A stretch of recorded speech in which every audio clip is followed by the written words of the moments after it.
Working as the assistant to your childhood hero might sound like a dream come true, but as we've learned from the dark comic series The Boys, it can quickly turn into a real nightmare. This comic series boldly suggests that it might not be such a great idea after all. In The Boys, we're introduced to not one but 4 characters, all bearing the name Laddio. Each one is a faithful servant to their unhinged mentors, cleverly parodying the iconic Robin. While not every story spirals into the bizarre chaos depicted in the TV series, there are fascinating parallels to be drawn between the show's narrative and the plight of the original 4 Laddios. In today's video, we'll dive deep into these connections, exploring how each Laddio's journey reflects the dark and often twisted reality of being a superhero's sidekick. Let's kick things off with the story of the first Laddio, whose saga unfolds during the tumultuous days of World War II. After 5 years of intensive research, the ambitious Vought American Consolidated unveiled their Avenging Squad, dubbed the fittest warriors ever crafted for battle. Among these was Tek Knight, Garth Ennis' first parody of Iron Man, and akin to Tek Knight from the series, accompanied by his loyal aide, the eloquent and ever-dutiful Laddio. A support superhero, Laddio never hesitated to risk his life to save his teammates. The sinister goal of Vought was for this superhuman group to end the reign of the German socialist prime. Unfortunately, Laddio's story is as brief as he is short. The battalion led by Captain Mallory was unexpectedly ambushed after their Avenging Squad comrades recklessly conducted a reconnaissance flight that compromised their location. Laddio, alongside his leader Soldier Boy and mentor Tek Knight, were paralyzed by the overwhelming power of the supremacist attack. Each bore witness to a horrifying spectacle. Despite Captain Greg Mallory's efforts to warn them of the imminent danger, they were untrained and unprepared, leaving them frozen in fear as the next barrage hit them directly. In an instant, the diminutive Laddio and all his companions perished, and after a harrowing night, the sole survivor was Captain Mallory, who, inspired by this grim experience, went on to found the agency known as The Boys.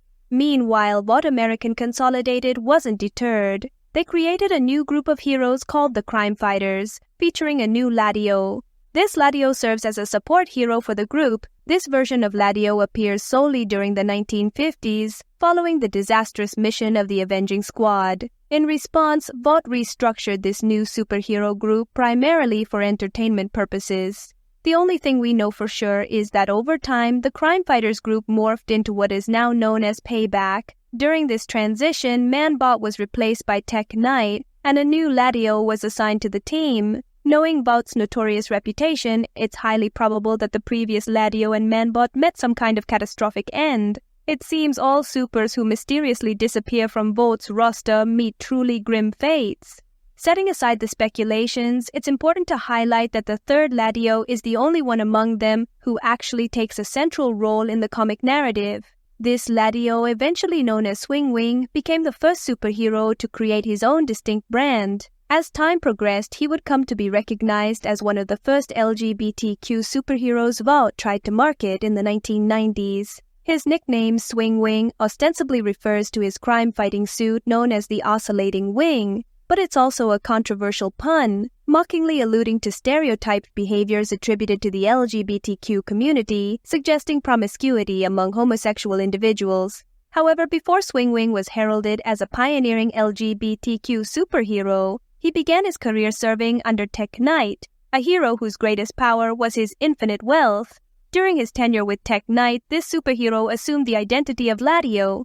Together, mentor and apprentice spent their days chasing criminals across New York City, most notably pursuing the Catwoman of The Boys universe, Talon. She is a complex character, sometimes an ally to Tek Knight, at other times a nemesis who must be chased across rooftops by Tek and his loyal apprentice. The sole purpose of the Laddios is to serve as support heroes, a role they take very seriously, sometimes assisting in ways that no one should need assistance. Fortunately for this Laddio, the Tek Knight of the comics isn't as dreadful as the one in the series. His loyalty was rewarded with a good salary and a prestigious career. Everything was laughter and happiness until one fateful night, 2 years before the start of the comic. That evening, Talon showed up at Tek Knight's mansion to relive past glories. By this time, neither Laddio nor Tek Knight could be sure whether she was a heroine or a villain, so they welcomed her without prejudice and opened a couple of bottles of wine in the very Tek cave.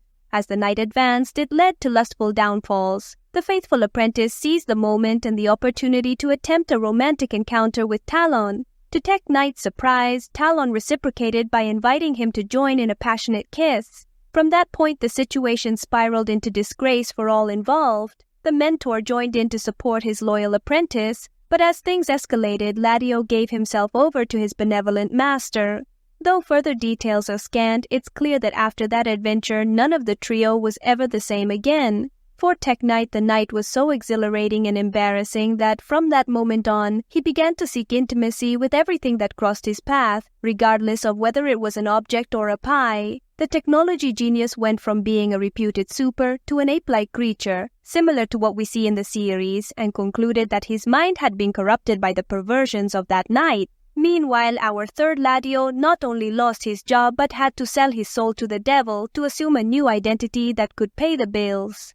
Vought American Consolidated set him up as Swingwing, the first LGBTQ super, a decision doomed to tragedy because after that passionate night with his former mentor, Swingwing began to feel repulsion toward these groups. He states that as long as he wears his armor, he can endure the revulsion he feels toward his passionate fans. Swingwing's comic was a huge success, embraced by the LGBTQ community like no other hero. However, like all Vought supers, Swingwing's image was a ticking time bomb. William Butcher is back, and the first case that comes to his ears is from a legend. His sister's grandson has just lost his life, an innocent student with no vices whose only sin was his frequent visits to an LGBTQ bar. For the legend, Swingwing's deep-seated hatred for the LGBTQ population makes him the prime suspect in the murder, although there is no evidence beyond the fine intuition of the genius behind Victoria Comics.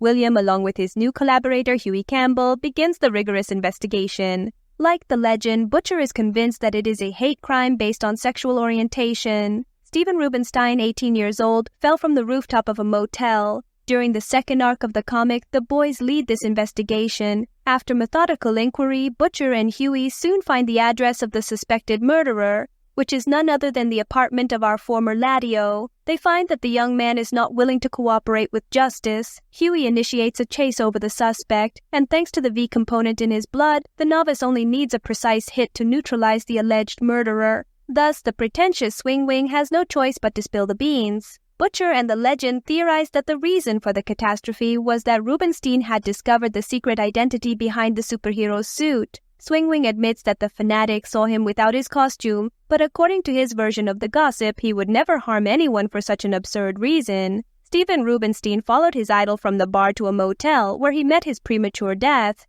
Swingwing explains that he did spend time with the victim on the motel's rooftop, where the hero was extremely cordial with his fan, who had the courage to share his romantic troubles. Rubenstein was hopelessly in love with an unrequited love, to the point that he began to feel devastated by not being able to get it off his chest.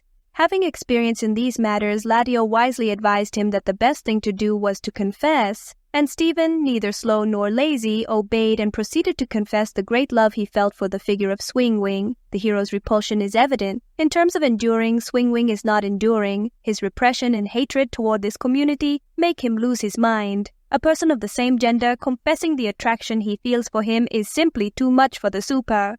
The discussion heats up, and the next thing we see is Stephen starring in a precipitous fall into the beyond. According to the super's words, he did not push him. Rubenstein fell after, forgetting that he was on a rooftop, an undesirable accident that a Laddio could never allow or wish for.